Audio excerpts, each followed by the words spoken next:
तो राम जी ने देखा इसका तो बहुत ज्यादा भाव है, अब सब माफ हो जाता है, कितने उपद्रव करेंगे। इसलिए कहते हैं अंदर का भाव देख करके मारिच को भी योगियों से भी बढ़िया गति मिली। तो किससे मिली? उसके अंदर भाव था। तो इसलिए कहते हैं ना, अब भगवान बिना भाव के प्रेम के रिश्ता नहीं।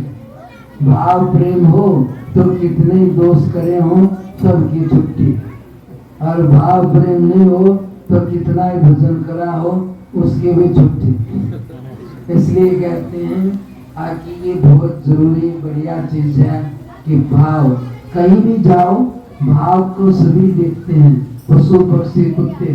तुम भी अपनी रिश्तेदारी में जाओगे ना तो कहाँ बैठोगे पता है?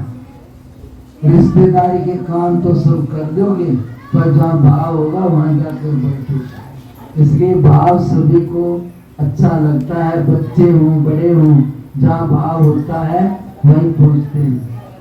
इसलिए भगवान भाव को ज्यादा देखते हैं। दुनिया तो चलो बढ़िया सी मिठाई देख के कम भाव तो भी खा लेगी, पर भगवान तो भाव को ही देख करके सब काम करते हैं।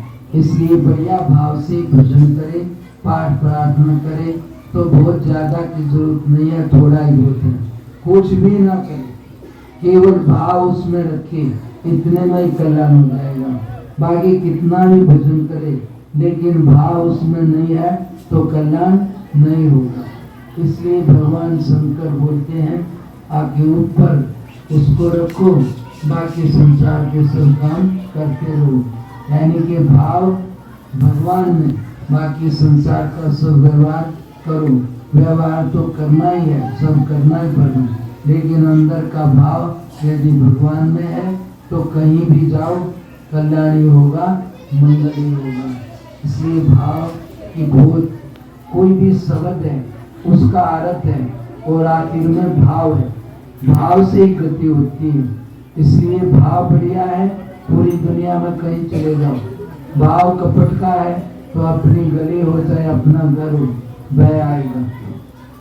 भय तो पता लगता है पर किससे आ रहा है उसका पता नहीं लगता है। इससे ये दिखता है अब जिससे भय आता है वो कोई परम सत्ता है जो सबको असर करती है, उसी से सब चलते हैं। इसलिए बढ़िया भाव रखिए, भगवान का कोई भी शब्द उसका अर्थ, फिर उसी की भावना सब जगह। कोई उल्टा भी बोले तो भगवान की भावना करोगे, अब मेरा भगवान बोल रहा है, मैं जिसका नाम लेता हूँ, तो बस विवाद नहीं होगा, और विवाद नहीं होगा तो शांति होगी, और शांति का नाम मुक्ति है। कलेश हो गया तो कितनी भी चीजें हों फिर अच्छा नहीं लगेगा, और कलेश घर में नहीं है, प्रेम है, तो नमक रोटी खा के भी बढ़िया लगेगा। और कलेश हो जाए तो चाहे 56 भोग बने हो, बढ़िया नहीं लगेगा। इसलिए भगवान की पहचान है, भजन की पहचान है, कलेश खत्म होना। खत्म नहीं हो तो कम तो हो। क्यों? क्योंकि भगवान से तुम नींद में जुड़ जाओ तो सारी चिंता, भय और परेशानी सब दूर हो जाती है। इसलिए जो भी ठीक से भजन भाव करेगा तो उसकी पहचान है, अब उसका कलेश खत्म हो जाएगा, कम तो जरूर हो जाएगा। और जिस घर में कलेश खत्म हो गया उसकी मुक्ति की गारंटी हम दे सकते हैं, उसको पक्की मुक्ति हो जाएगी। आगे पीछे होगी ये तो एक अलग बात है, लेकिन जो शांति अपने आप में आनंद है तो समझो कि वो मुक्ति में ही है। अंदर की जिसको खुशी मिल गई वो मुक्ति में ही है, और कलेश से रहित जो है वो भी मुक्ति में ही है। तो इसके लिए थोड़ा कठिन तो है, लेकिन कोई भी भाव करोगे, जब सब में भगवान की भावना से व्यवहार करोगे तो फिर किसी पर गुस्सा भी नहीं आएगा, विरोध भी नहीं होगा, तो विवाद भी नहीं होगा, तो झगड़ा भी नहीं होगा, तो शांति रहेगी। राम जी ने हनुमान जी से कहा है कि अनन्य भगत कैसा है, कि चराचर जो भी जगत है इस सारे को मेरा ही रूप समझ के जो व्यवहार करता है वो मुझे प्रिय है, वही मेरा अनन्य भगत है। यानी सभी में जो कोई उल्टा बोले तब भी भगवान की भावना कर गए तो तुम्हारा भजन सफल हो गया। और नहीं तो सीधे में तो सभी सीधे हैं और उल्टा बोलते डंडा और नहीं तो गाली, फिर तो वही कलेश। इसलिए कहते हैं कि ऐसे नहीं, जो मौके पर वक़्त पर हम विकारों के अनुसार नहीं चले, भगवान की भावना कर लेंगे तो हमारा विवाद नहीं होगा और मुक्ति का रास्ता मिलेगा। इसलिए भाव की बड़ी जरूरत है। कोई भी शब्द है, ओम है, राम है, शिव है, इन सब के अर्थ है।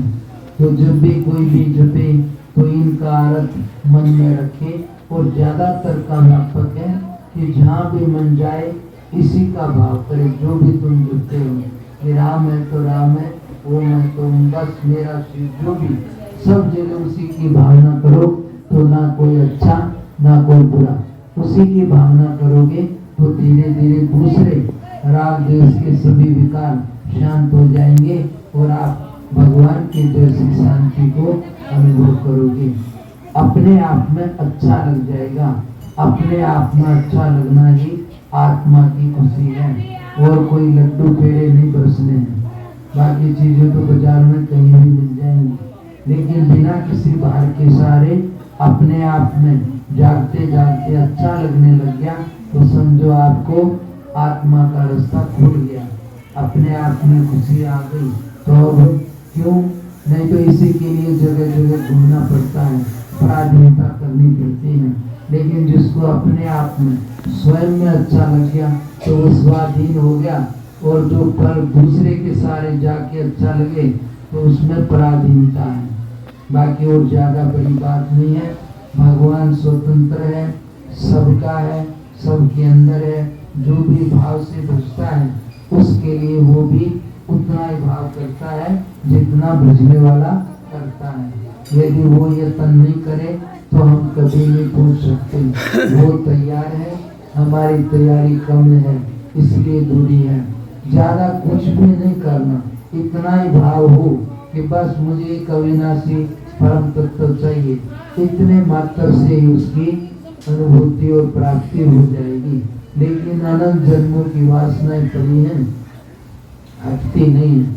लेकिन फिर भी परमात्मा के शरण लेके किसी ने थोड़ा भी भगवान के कई अनुसार साधन की शुरुआत कर दी तो एक ना एक दिन वो पहुंच जाएगा। क्योंकि परमात्मा के निमित्त किया हुआ कर्म कभी निष्फल नहीं जाता, वो सत्य है, क्योंकि वो परमात्मा से जुड़ने वाला है। परमात्मा सत्य है, शुद्ध आत्मा ही परमात्मा है, वो अविनाशी है और उसका कभी भी विनाश नहीं है। इसलिए उसके निमित्त किया हुआ कर्म भी सत्य में गिना जाता है। कर्म तो खत्म हो जाएगा, लेकिन ये आराधना, पाठ, प्रार्थना, ये कर्म ऐसा कर्म है जो परमात्मा से जोड़ के ही खत्म होगा। इसलिए इसको सत्कर्म में लिया जाता है। बाकी कितने ही दुनिया में काम करो, वो सफल होंगे तो भी उलझन है और नहीं होंगे तो भी उलझन ही रहनी है। लेकिन इसमें सफल हो गए तो परम गति, और असफल भी हो गए तो भी कुछ बढ़िया गति मिलेगी। घाटा नहीं है, लाभ में तो लाभ है ही, पर हानि में भी लाभ है। इसलिए परमात्मा के रास्ते कल्याण है। जिसको जो भी भाई पाप से 2, 4, 10 मिनट लगा ले तो ये कमाई ऐसी है जहाँ दुनिया की कोई भी कमाई काम नहीं करेगी, वहाँ पर ये कमाई काम करेगी, मौत में भी और परलोक में भी। बाकी और कोई नहीं करेगी। इसमें पैसा नहीं लगता, कोई बंधन नहीं है। भाव से जो भी कर लेगा तो अंदर की शांति मिलेगी और आगे की गति अच्छी मिलेगी। अब प्रार्थना करके जाने वालों को जल्दी है, जा सकते जाएंगे। भाव से बोलेंगे।